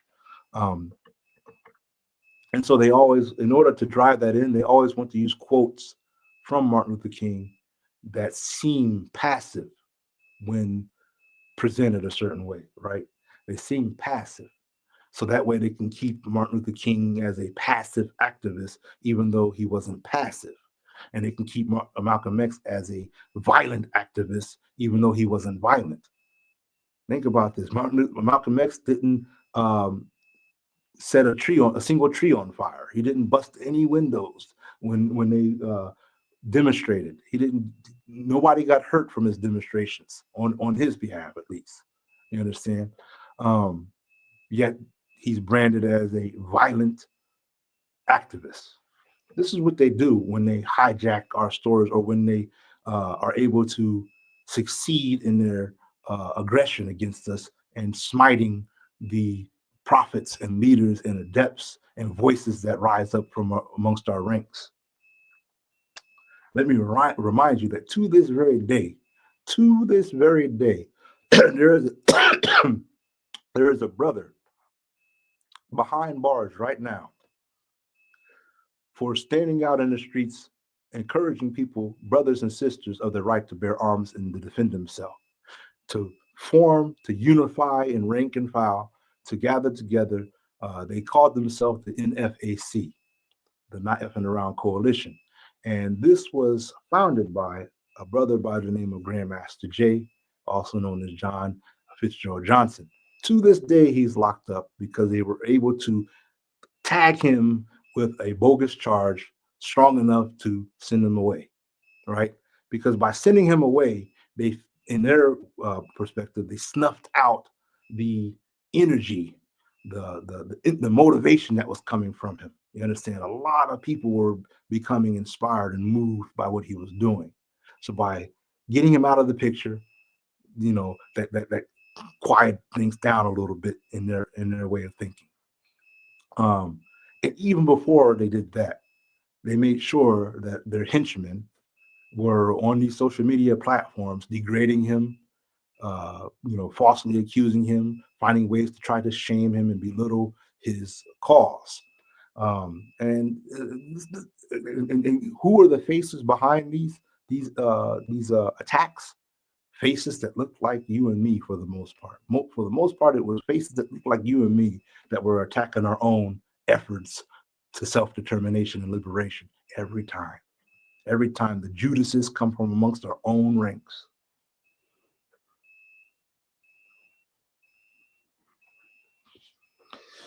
So we have to definitely have a messianic mind to be able to call the Judases out when we notice them. Just like the one story portrays the Messiah as doing, calling out the Judas, like, you're going to betray me.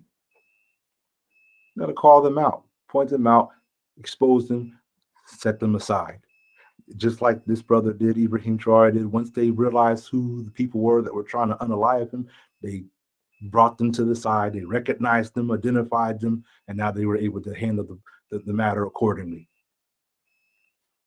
It takes wisdom for that. It takes a keen kind of insight. I was hoping that this page, it's loading up. It's just, it was really slow, really slow. Yeah, they did label the Black Panthers as militant and violent. And keep in mind that the Black Panthers, the most violent thing they did was set up free lunches for the children at their schools. That was a violent act that they did right there. That was so violent. Hungry stomachs were now being fed at lunch for free. Such violence. Improve on the structure of teaching children that have a difficulty learning. Sometimes the difficulty is not because of any. And it thunders in the land, through it all, the way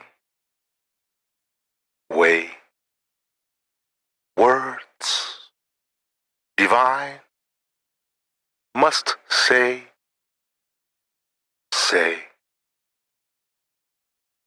a message.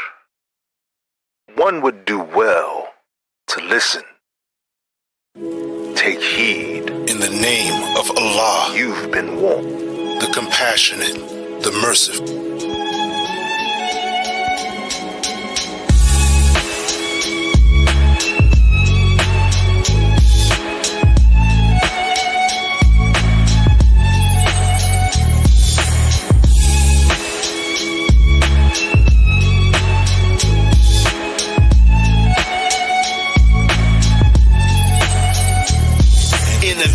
I saw the approaching of a storm, people fearing for their lives, despair, regret, and the cries. It's amazing how we turn to the God only when the drama rise. Meanwhile, see the hypocrisy at an all-time high. Immoralities seen as a token of pride. Imagine looking at the world through a God's eye view, observing the hearts of men, the evil that people do. Imagine the effects on the mind of a newborn child. Looks to his father who thinks he's a woman now. How on earth can you believe you're worthy? Confused, the days of your life abused, misused. Sons of the ancients, draped away in the great abominations. In the belly of the beast nation, lost souls for sale in a pandemonium manifestation. Sin propagation. These are the days when the souls will wish to rest. These are the days when the righteous are put to test. Who among you will stand and fight the fight to stay true? Seems only a chosen few. The prophets and sages, sacred words that grace the pages, now perceived as all but lies and hated. By the token of time, man is at loss. I now see the real meaning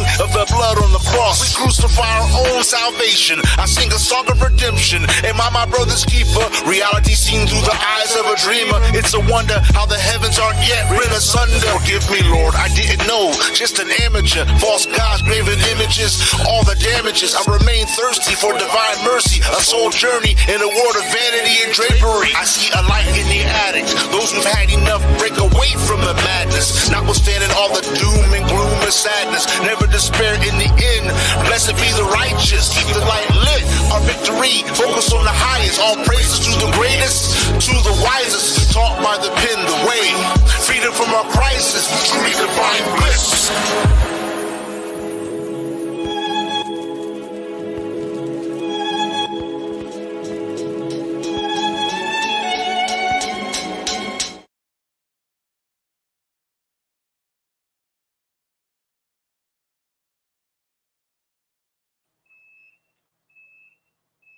Okay, I think you should be able to hear me. There was a bit of a network issue there.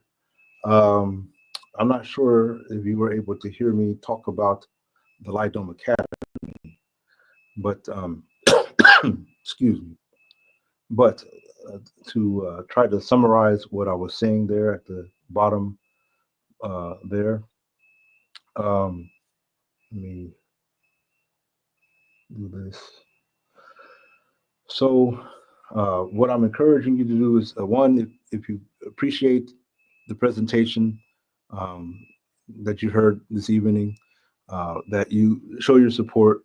You can click the link or go to the link, follow the link that you see scrolling at the bottom of the screen.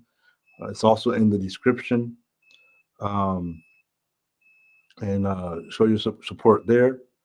Also, what I'm encouraging is that if you are able to, if you find it in your heart, to show your support for the Light Dome Academy. And what I was saying about that is oftentimes the first people to get forgotten about when it comes to a lot of the hostilities that happen in the world, the first persons that are suffering are the children. And you know, we like to, you know, be a part of supporting our champions and supporting our activists and supporting those at that level. But oftentimes, you know, I think I would like to encourage us to be mindful also of the children that often suffer from this. You know, sometimes, you know, you find that their parents may have been unalived or abandoned them because of the weight of poverty. And there are many, you know, other reasons that may occur, especially, you know, either in the motherland or in the diaspora abroad, the suffering is real. But with the Light Dome, the purpose of the Light Dome is a program that really is directed towards the challenges of learning that some of the children encounter. Some children, are in positions where they're not able to reach the schools that are available to them. And so they have a challenge there. So they, oftentimes they just don't go to school because they're not because they don't want to go to school, but because they can't go to school due to lack of means to get there. So do you have those children? Do you have children who it could be something as simple as they don't have proper clothing, and so the schools turn them away. You got some children who suffer because of they're not able to hold their attention. And sometimes the classes are very big, full of a lot of students, and so they get easily distracted, and so it hinders their ability to learn. Many of them are bright students, but because of the nature of things, they have a hard time. So there are numerous reasons, and what the Light Dome is excuse me, is providing them a smaller setting, 12 students, and allowing them to have more of a one-on-one or a more localized interaction with the teacher, the program, um, making it easier for them to focus. In some cases, some children, they have parents that end up being very, very frustrated because of the difficulty that some of the children have in staying focused and learning their lessons.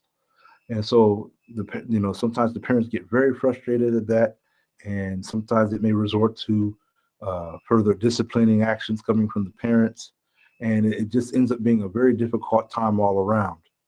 So these students, by having this program, it allows them to have that opportunity to get better equipped for their education.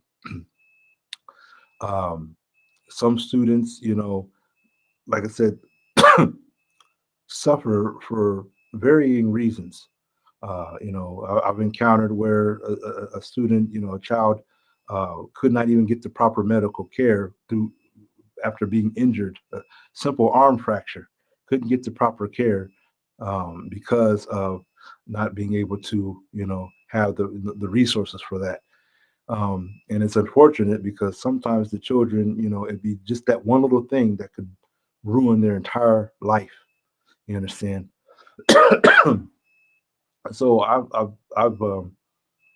can say, that I'm a witness to many of these issues. And that is why I have been adamant about pushing the Light Dome program and encouraging support from the community so that way the program can be improved.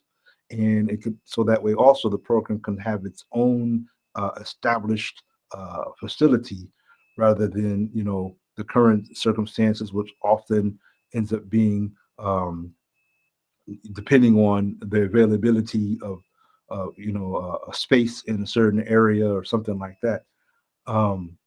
We want to be able to have a dedicated facility or a dedicated place for the purpose.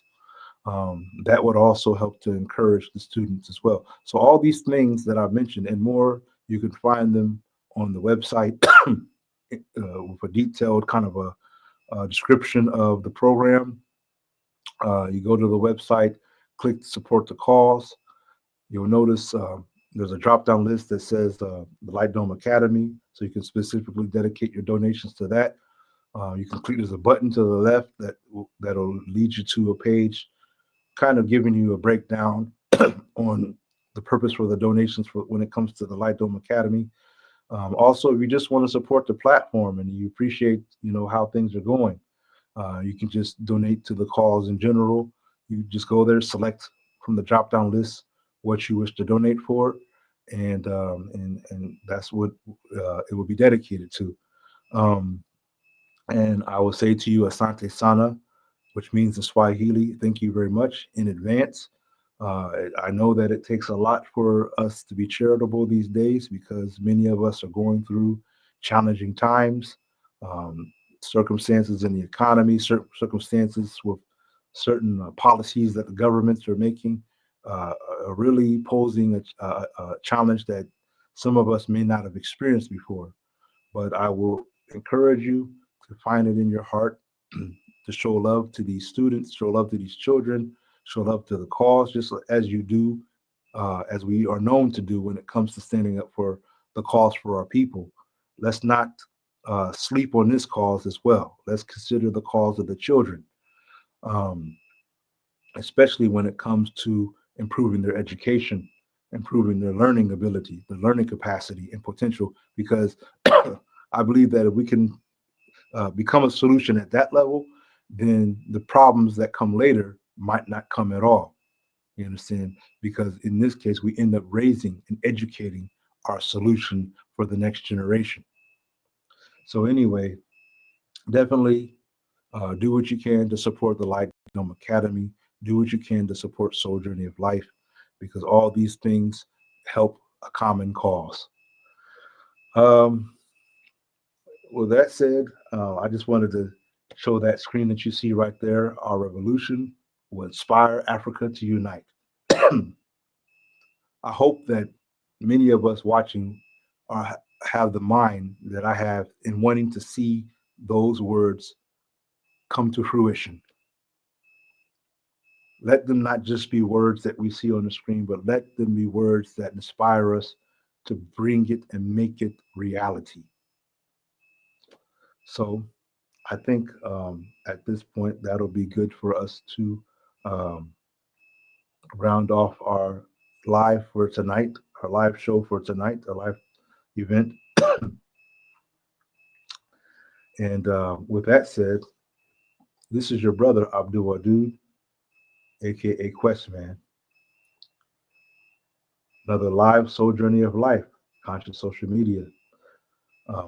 I encourage you never to give up, especially at this juncture, at this point. We are at a time where giving up is not an option. Giving up is not an option for us right now. So don't even think about it. I'm watching you. Don't even think about it. So seriously, brothers and sisters, I will say these words to you as was taught to me. Shall I tell you a thing that when you do it will cause you to love one another? Spread peace. We spread peace amongst each other. It will increase love for each other as well as love for our own self. Let's do it. Let's get this done. Let's make this story a worthy story. Let's be a worthy part of this chapter. You understand? Let's become a worthy part of this chapter and not a side note or not, something to point the finger at, but a worthy part of this chapter because we did our part. We were there where we needed to be. And once we were where we needed to be, we did the job that we needed to be, that we were expected to do. Just like that. Yes, indeed, family. Assalamu alaikum rahmatullahi wa barakatuhu. Shalom. Peace and blessings be with you. Have a gracious rest of your day. Take care.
milestone.